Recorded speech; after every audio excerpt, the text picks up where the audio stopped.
Hi everybody, welcome to my home. If you want to learn a little bit more about me, let's go inside into the office and have a little chat, and then I'll walk you around the garden, okay, to show you the little spots that my wife created. I hope you enjoy it. Come on in. Can we go back to the very beginning? Where were you born and where did you grow up? Well, Leicester is my home. This is where it all happened for me. You know, I used to work the little clubs in and around Leicester, where I came from, where I'm from, and then I went further afield and played like Nottingham and Manchester and Sheffield, where it was a big working men's club. And I did working men's clubs, that's all I did when I first began. And I found it a great apprenticeship. It's where you can learn the grounding of show business very well. Because if you can play to working men's clubs, audiences, you can play to anybody, because they're super critical people, and if they don't like you, it's get off, you know. And but fortunately for me, I was able to do that. You've heard the phrase "one-hit wonders."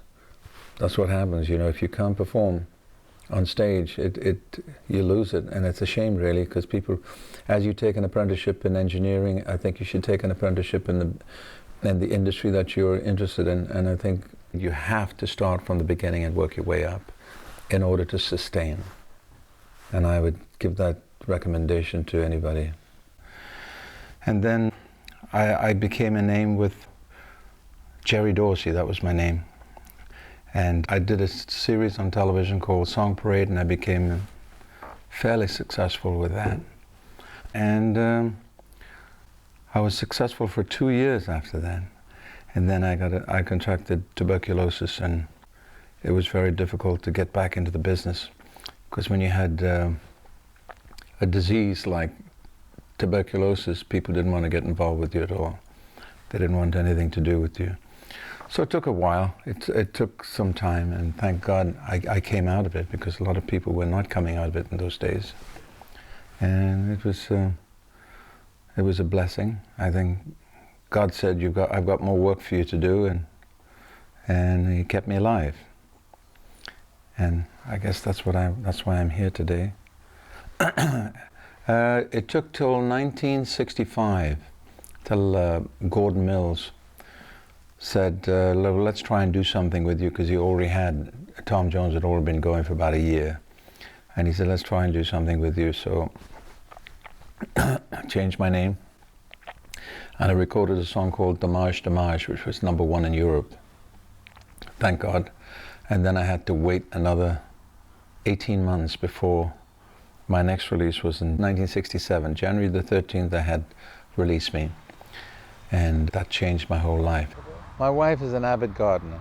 I mean, she's created this entire garden for us, you know. I mean, we have 25 acres, but not all of it is garden. About 15 acres is our fields, and all the rest are gardens. Come and have a look at her. She's over here.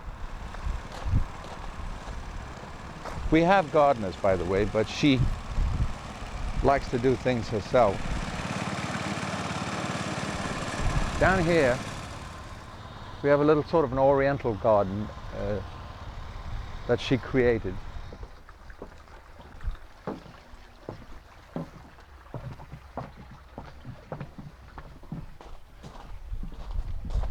And where she sits in here, and if you sit in this enclosed pattern over here, you can meditate and everything is fine. You burn a little candle over there, and of course there's a Buddha. So I'll take you around here and show you another part of it. So how did the song Please Release Me come to you? Release Me came to me by Gordon Mills. He brought me the track, and it came by. I first heard it with a gentleman called Frank Weir, who played soprano sax, and I listened. I loved the melody, so I said, "Let's find the lyric." We found the lyric, and I think it was Esther Phillips had an R&B version of it. But I knew that it was a country song, so I kept it slightly country as well. So not totally country, but slightly, because the man that wrote it is from Nashville, Ben Miller. And I did part of the arrangement. I played around with it and found that wonderful key change that was totally unusual.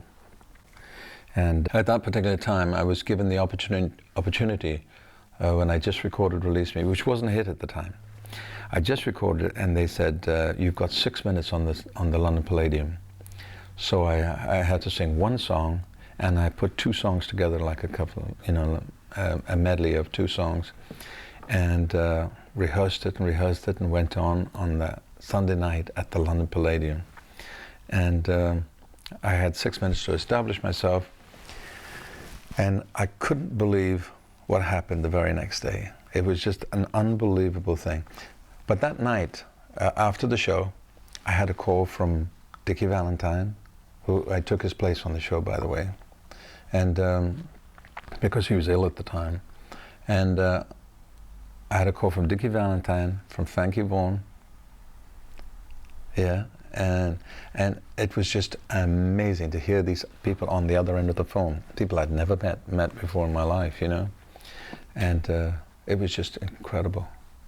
I mean, to get calls from them to say that I did fine. And the very next day, Release Me started selling like 80,000 a day, which doesn't happen today. It doesn't happen. I swear it doesn't.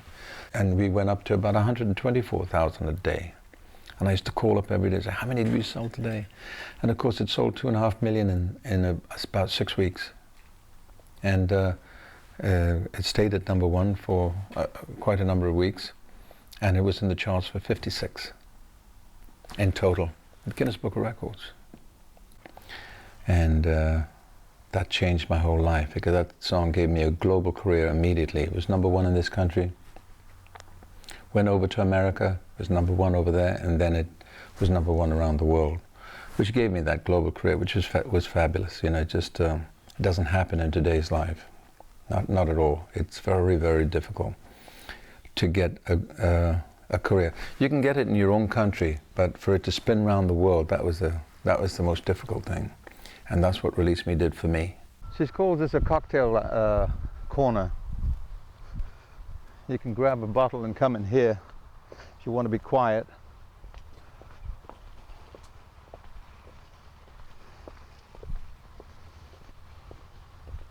Sound like alcoholics, don't we? But we're not. And sit over here in this little corner, and it's very peaceful and very quiet, and all you've got is fields all the way around, and it's just wonderful just to sit and relax. And you've known and worked with some of the greatest performers in the world. For example, Sammy Davis Jr. I have. I've had the privilege and pleasure of meeting some of the greatest, as you mentioned. Some of the greatest performers were, Sammy Davis, Jerry Lewis, Dean Martin, Bob Hope, Bing Crosby. I mean, the legends of our industry. Sammy Davis was one of my greatest. I loved him. I loved the way he performed, and I think he taught me a great deal by watching him. He was a master entertainer. He was capable of all-round sort of entertainment, which I'm particularly fond of. It was wonderful meeting these people. I remember the first time I met Bing.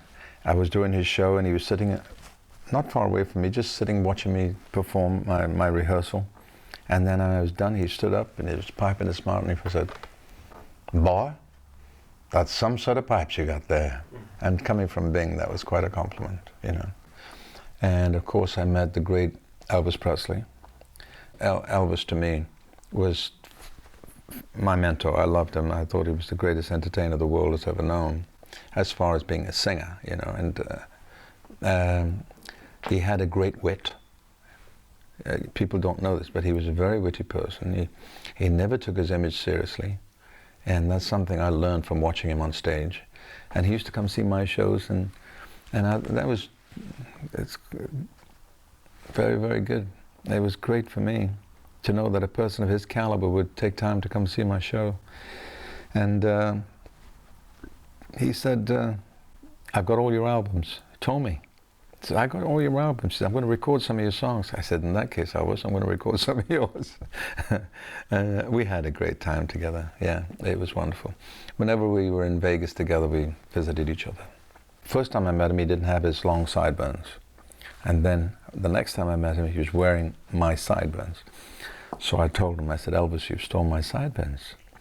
He said, well, if it looks good on you, it's going to look good on me. So I shaved mine off right after that, because and then people, of course, obviously thought that he was the first, but he wasn't the first. I was the first to put the sideburns on, and then everybody followed. You know, Beatles and everybody, even Tom Jones. Mm-hmm. And I remember my manager saying to me, "Why don't you shave those things off?" I said, "No, I think this is part of my image," and that's how my sideburns began. Over here is a swimming pool, and I dedicated that to the family name because I put the family crest at the bottom, the Dorsey crest, at the bottom of the pool.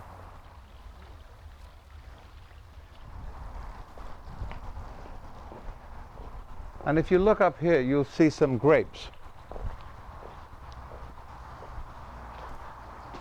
See the bunches of grapes?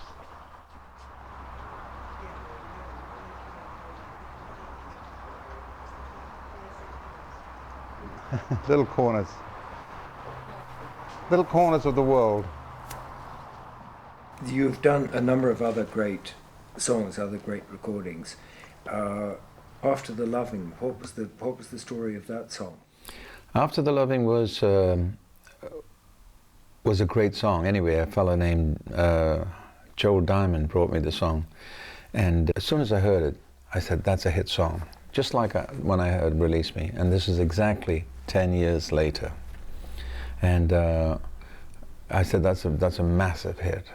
And as whatever I said came true, because it was a hit, and it was a double platinum, which was an amazing song. You know, it was written by two gentlemen called Alan Bernstein and Richie Adams. And Alan Bernstein and Richie Adams wrote one other song after that called This Moment in Time. And that was, Alan Bernstein was the lyric writer. And that was his last song that he wrote. He died at the age of 36 with cancer. And it's a shame because they were both great writers. And it's a shame that, you know, he was taken so early, because he was a very brilliant songwriter with After the Loving and This Moment in Time. What about Quando Quando? Quando Quando was never really a number one hit for me, but what it was is I used to sing it so much in my show that people thought it was a number one, you know. So I just kept it in the show, and I kept doing it, and it became a favorite of my audiences, and so I just kept it in, you know. And funnily enough, when I first started in the business, I used to audition with a song called Love Letters in the Sand, which was written by Pat Boone. And every time I auditioned and I sang Love Letters in the Sand, I failed. And guess who wrote the lyric to Quando Quando? Pat Boone. This is the gym. With a few golf clubs. You can see I don't like golf, can't you? Look.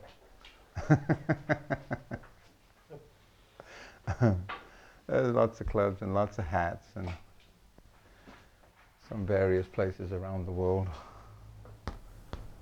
Yeah. And I put these pictures in here because it seems that the only place you can put them. Pictures of the past. And my gym.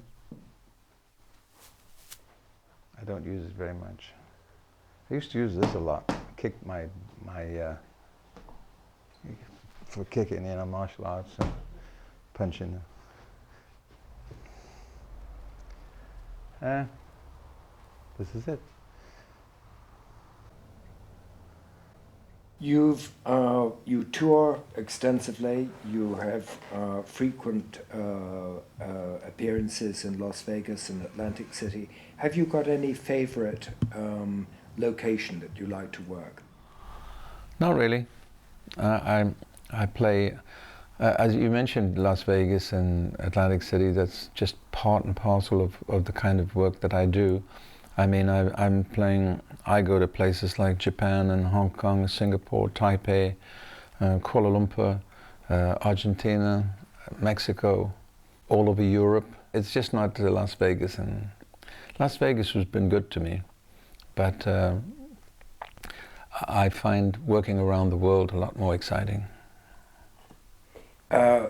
With, in a sense, a citizen of the world, the United States and the United Kingdom, do you feel, where do you feel is your home? Where do I feel my home really is? Right here, in the UK.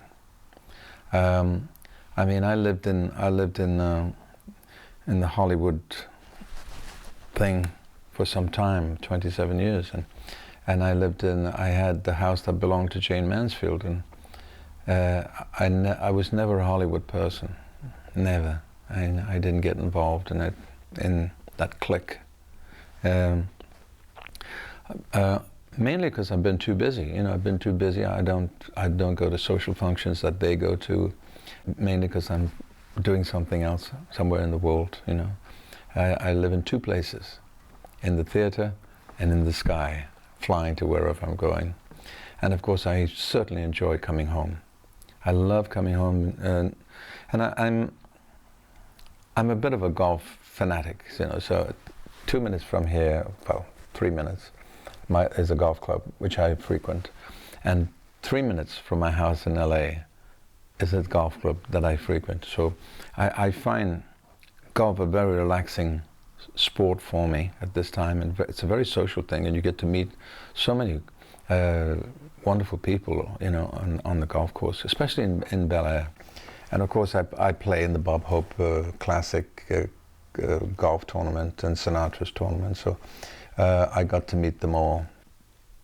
Hate to drop names, but the people like, you know, James Woods and Jack Nicholson and, you know, Joe Pesci, people like that, you know, they're all the people I played golf with, and it's just wonderful.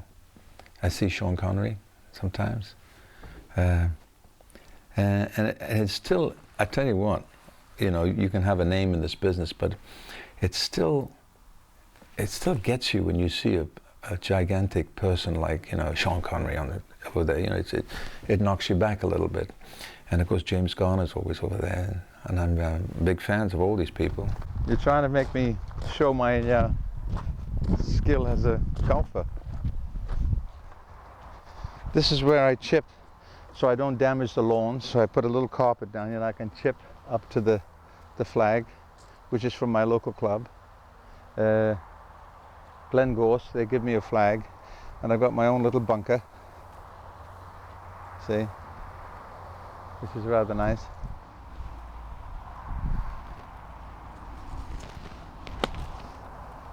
Missed. This is where I practice my golf. Hopefully my handicap will come down a little bit more than 12. I'm shooting in the 70s. You have a punishing schedule, to say the very least of it, between the United States and the UK.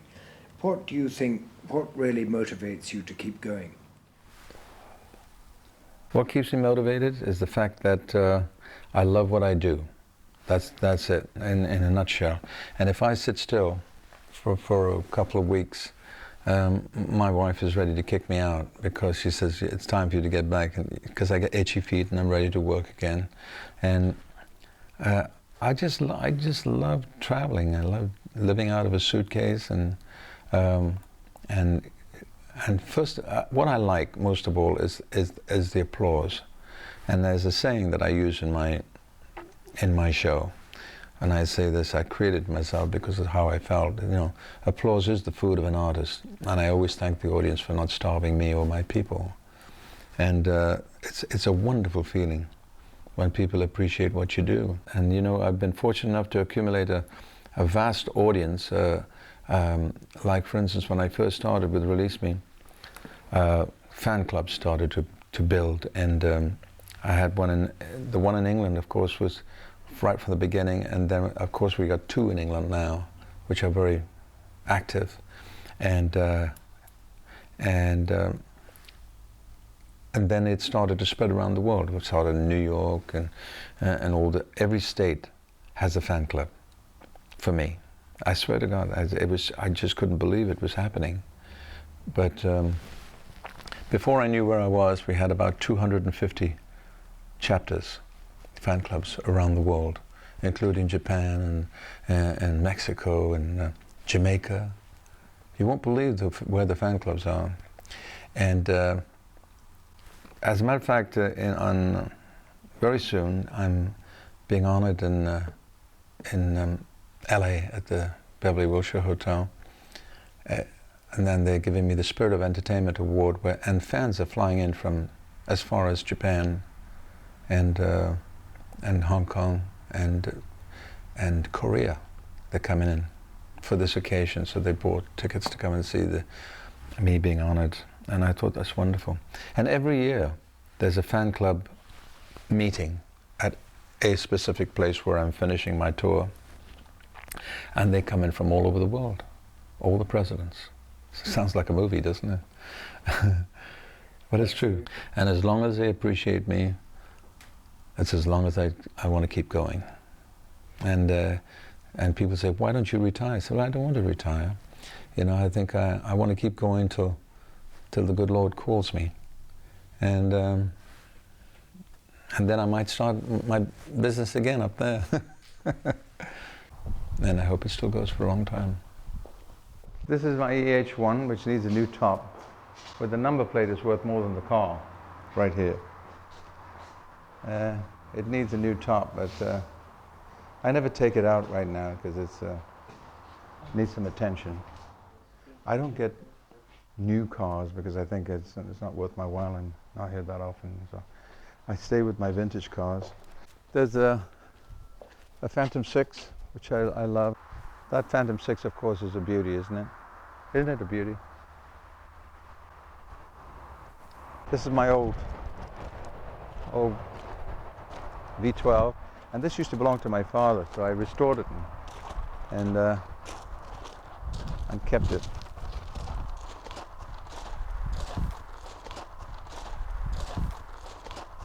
My parents, they always held the family together. My mum and dad, God rest their souls, they're no longer with us, but and we had a big family, 7 sisters and 2 brothers, and we were all a very close family. And to this day, my sisters and brothers are very close. You know, we always keep in touch, and always the telephone, or whenever I come home, I visit with them as much as I can. And then, yeah, we were a close family. It's great. And my children are very close, although they're spread out now all over the world. I've got a son in Sydney, another son in LA, one in Las Vegas, and my daughter lives in Nashville. But they're all very close. They keep in touch. This is the key to the putt. This is the bar with the real taps on it. You know, everything is real. And quite recently, for charity, they put out a beer called Engelbert Humperdinck Ale. That was for charity. And I believe it did quite well for the charity, thank God. So we keep a few bottles there just to show people what it's all about. I had the pleasure of playing a match here with the great Eric Bristow, who is my idol, by the way. I love him. I think he's a great guy. And we played it was last year. We played 5 matches over here. I played him once before, and I won a few games off him. So I suppose he thought, I'm not going to let that devil get away with it. So he came over here with cameras in hand, and we played 5 matches here, and he beat me 4-1. He wiped me out. It absolutely wiped me out. But you see, I am a dart champion because this is a dart I play at my local club. That's my friend Dave Spradbury, who was captain at the time, and he presented me with the cup, and I've won it 3 years in a row. Here it is. It's over here. This is my dart cup, 3 times in a row. Part of my life. So you've had all these accolades and this new presentation. You're on the Hollywood walkway, the Walk of Fame. Oh, star on the Walk of Fame. Star on the Walk of Fame. Is there anything further that you see ahead in accolades that you would like to achieve? Accolades. No, I think having the star on the Walk of Fame is quite an honor, because then you're mingling with the giants of the industry. And let me see what else have I had. I've sat on the Walk of Fame. I've been Entertainer of the Year, and now I'm getting the Spirit of Entertainment Award, which is like a life achievement award. You know, I'm very proud of my gold and platinum albums. You know, so I keep my European gold and platinums in this house over here in this country, and I keep my American albums gold and platinum in America. And I think I have about 70 gold and about 26 or 7 platinums. So you know, I'm very proud of that. I really am. It's quite an achievement in my life, and every time I look at them, I think of the hours and hours that you've spent in the studio creating, and then of course the public buy them and make it possible for you to get these sort of things, you know, the gold and platinum. Great. If you had your time over again, would you steer the same path? Oh yeah, oh yes. I would be careful if I had my time over again. I would still carry on and do what I wanted to do, what I'm doing, but I would be careful. I would be careful with the choice of people that handled me. You know, I'd be careful with managers and agents and you know, because there's so many people in this industry who could be better off than what they are, because of the hard work that they put in, the millions of miles of traveling around the world, and they finish up with little or nothing, you know, comfortable, but not as much as they should have. And of course, people in the industry are capable of helping others, and that's one of the reasons why show business people are involved with charitable organizations, because they can create enough interest through their name to raise money for charities. And I do things for charitable organizations, you know, like cancer research, and for the Laura's for hospice. Their hospice, that was my mother's charity, so I fell into that one, which she asked me to do, and I was happy to do it for her. And of course the Lung Association, because of my tuberculosis. And there's another one that comes from Leicester called Intercare. Intercare is an organization that sends third world countries medical supplies, and I raise the money to package it and send it to these third world countries, and it's been very worthwhile, because in the places where we send them to, there are no real doctors, so missionaries, people will take care of it. So we furnish them with you know, knowledge of how to administer drugs that we send them for various illnesses. Great, it's a great charity. I'd like to say that, you know, the great part of my industry is the fact that I'm still making records. I'm glad that I'm still involved in the recording world. It's a very difficult world at this moment, especially if you've been in the business a long time, and there's so many new faces coming around, and of course the industry takes on the new faces like they did with me when I first began, you know, and they're interested in that. But I still think, you know, the people that have been in the business a long time, who still provide great music, are still candidates for the charts, and should be. You know, like, I mean, McCartney has been in the business forever, but he still gets in the charts, and you know, he's because he's got super music to provide, and he's got you know, people like Elton John and Rod Stewart, you know, and the Stones. We all started in the same era, so, you know, and they're still candidates for the charts, and I hope I shall be in that category.